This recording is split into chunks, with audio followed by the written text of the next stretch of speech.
Hi, my name is Christy Fleshman. I am currently a senior at Drew University studying psychology, and today I will be recapping my senior capstone research and presentation on mindfulness as a tool for reducing emotional burnout in the workplace.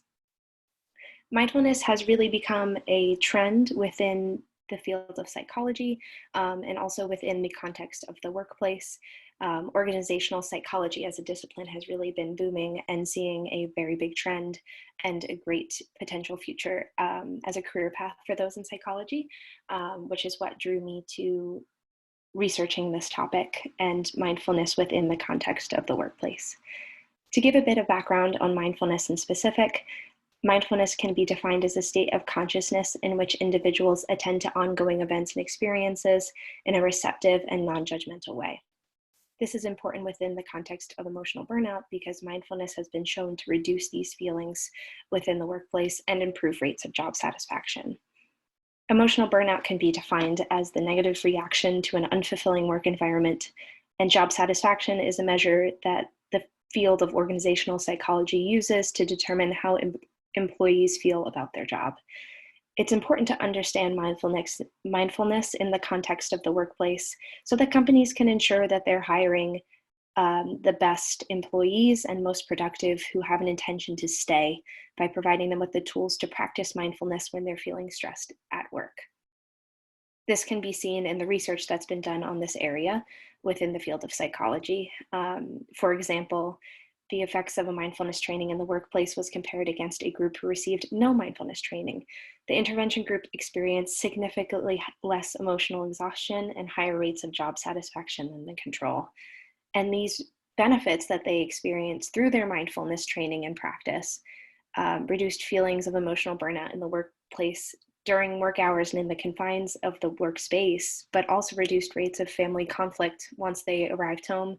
And participants in the mindful intervention stated that the benefits of this practice extended into their personal and professional lives, which is really a selling point for a company if they consider implementing a mindfulness tool within the workplace, that they truly are a workplace that values employees for their work, but also ensures that they are able to take care of their well-being as well, which can be really important for this new generation of future workers for sure.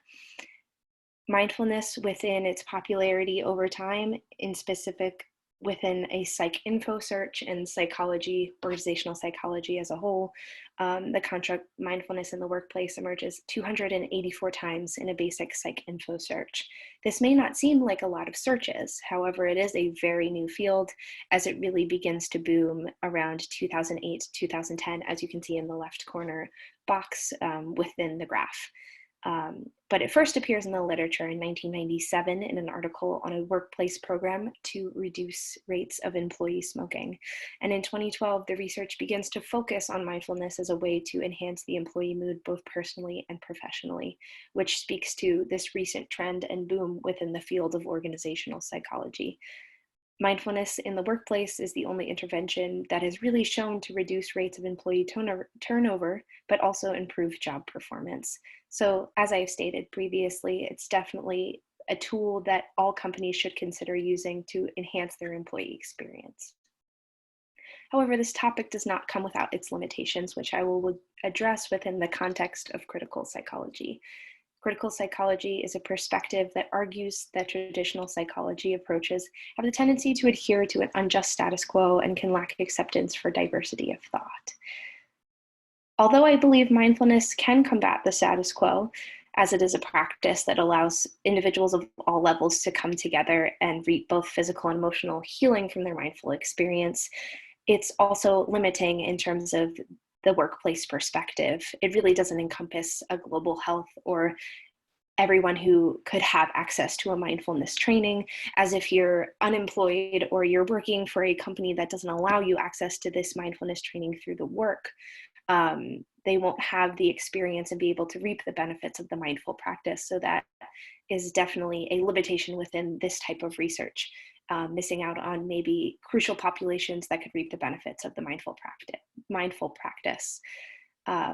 Also, a company needs to be prepared for addressing this issue within the workplace. To implement a mindful training, especially if it's a mindfulness-based stress reduction 8-week program, the company has to be prepared to handle the emotional stress of employees and have the necessary resources and interventions already in place before the employees start this kind of program in order to provide them with the resources they may need as a result.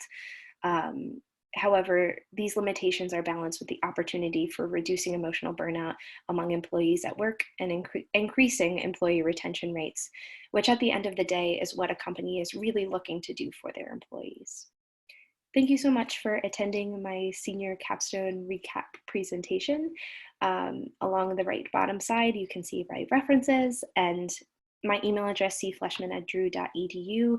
Please reach out to me if you have any questions, comments, or concerns regarding the presentation, and I'd be happy to address them and chat with you about them.